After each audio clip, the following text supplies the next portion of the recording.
Hey there, LEGO fans, it's the Cheeky Monkey here with a look at Furno XL.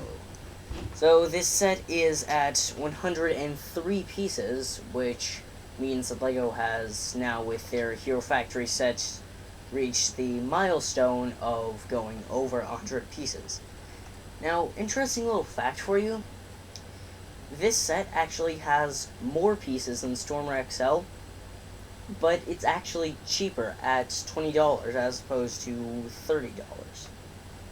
Anyways, on the front, there's the basic things that you would expect for the packaging. The Brain Attack logo, the Evil Brain, LEGO Hero Factory, and Furno posed dramatically, because if you're going to fight evil brains, you might as well look good doing it. It also shows that he is obviously someone who is fond of explosions. Weird. Anyways, on to the back. The back shows what happens when you hit Furno XL and his opponent, the dreaded Pyrox, with the Spear of Fusion. Also, I looked it up. Conmoción is actually not Spanish Brain Attack. It is Spanish for uprising or revolt. Oh, and I forgot to mention it. This set is worth one up and down. I myself prefer to keep it down. You'll see why later on. 1,000 game points for Brain Attack. There is also the obligatory advertisement for Brain Attack. The actual size photo shows Furno's new helmet, and the fact that you can flip it up. And then there's your base legal crap, the barcode, and also, hold on a second, let me just grab the bag for bulk. If you notice, like, even when comparing it to the small-sized bags, this set is abnormally large. You know, see, it jumps off the shelf. Anyways, let's take a look at that abnormally large bag. Oh my god, so much good stuff. Well, let's see what all of this goodness is. So, first off, there's all of your basic, boring, Technic-esque pieces, including the slight redesign of the Exoforce arms. Yes, they are slightly redesigned, so that way they're a little bit thicker and thusly more structurally sound. There is these wing shield pieces, depending on which set you get. Stormer and Furno XL both use them as shields, though in different ways. Surge uses them as wing pieces, so really just depends on what set you get. There are silver feet. You know, I've got to say, I think that's a bit weird. I've looked at all of the different sets for Brain Attack Wave 1, and they all have silver feet. It's just weird. Anyways, there's these mace halves in gunmetal gray, which is a good color. It adapts fairly well to most other color schemes, and works well as its own primary color. Silver new torso piece. I kind of like it more than the gunmetal gray torso piece, well, torso armor piece, because it just looks cleaner and newer. And there's the extra large torso piece, which makes sense since this is Furno XL, Furno extra large. And there is this piece, which I like a lot, because it does remind me of Knight's Kingdom 2 in, just its design. Though, actually, I did look it up. It's not from Knight's Kingdom. It's Knight's Kingdom-esque, but it's not Knight's Kingdom itself. There are these nice lightning, ice, fire pieces that connect onto an axle instead of connecting themselves. It's a bit peculiar. One of the new heads in Furno's trademark orange, yellowish, green color. And there is his new helmet. It does look a bit odd. It makes Furno, it's still recognizable as Furno, but it makes Furno look a bit more like Grandpa XL. You expect him to say something like, "You youngins are fighting evil brains. In my day, we took down rogue heroes." Something like that. There is this piece, which I am particularly excited about, because I kind of like printed elements. Plus, this one being clear means that it can adapt to most other color schemes. There are two, count them, two 2012 torso pieces. There is, unfortunately, only one red fist. This is the tragedy of both Breakout Furno and Furno 2.0 continued. Wide red armor. Not sure if we've had that before. There's some red number 5 armor. There's also these add-on clipping pieces that I myself, ever since I first saw the set Bulk 3.0, I wanted to get these, so now I have 2 of them, so yay. There's this piece of brilliance, which can be used for practically anything.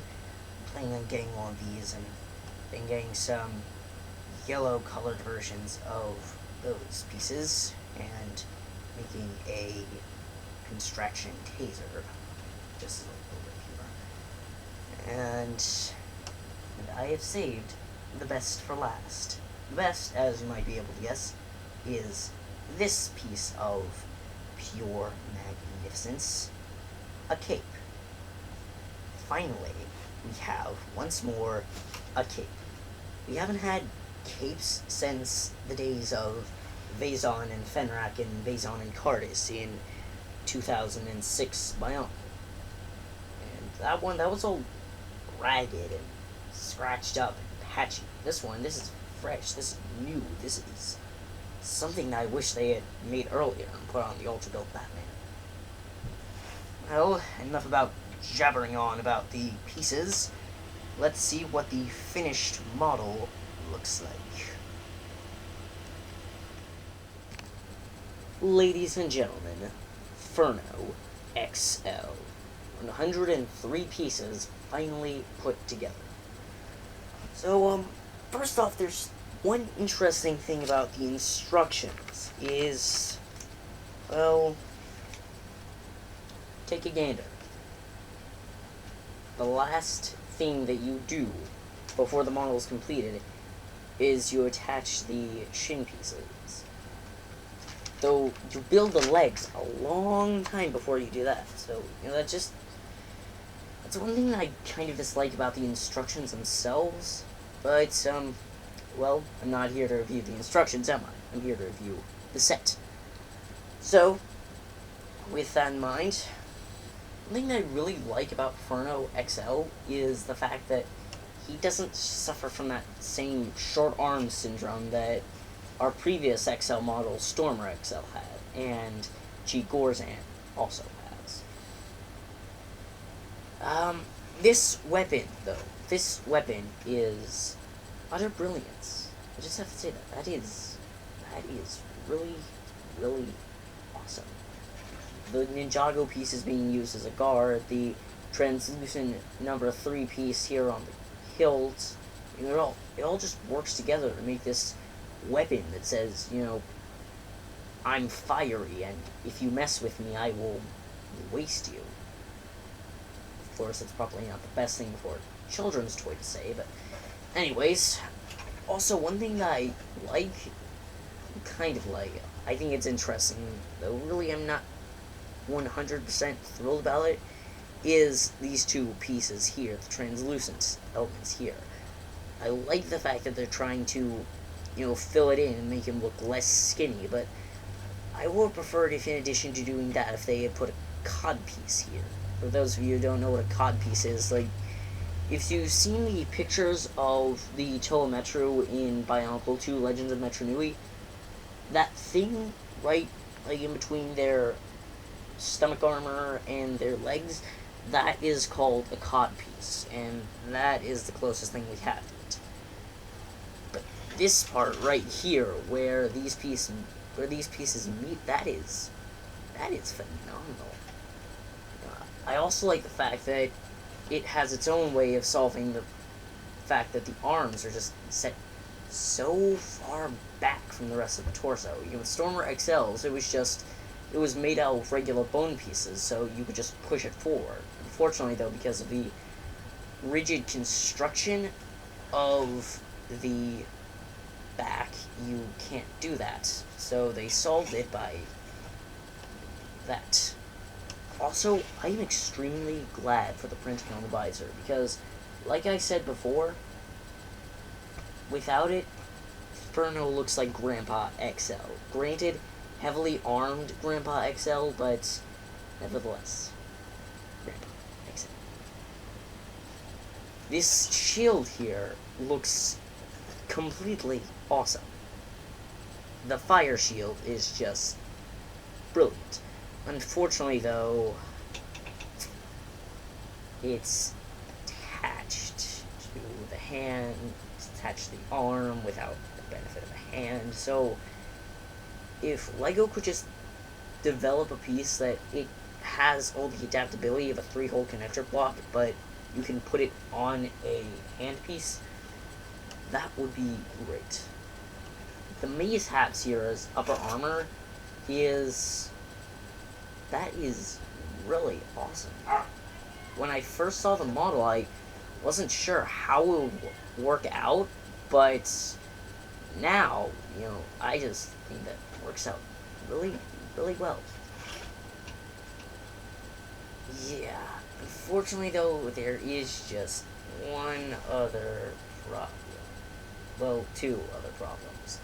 First problem is his arm construction. Because of where the cape is placed, it's placed right here. So, it's placed between the rest of the back and where you assemble the arms. Unfortunately, that makes the arm construction a little rickety. Look at this. Even, well, not moving it so much, but without trying to, make his elbows move, just by touching it, you can see that's a little rickety. And the other problem I have is he does suffer from one thing Stormer XL does. He has no dedicated knee piece. He uses 2 lower legs instead. Other than that, though, this is definitely the best XL model that I have seen yet. Granted, Stormer XL had his problems, and I just didn't like Rocket XL at all. Honestly, at all. But still, this model is definitely the best XL that I have ever seen. Well, that's all for now. This is Cheeky Monkey, signing off.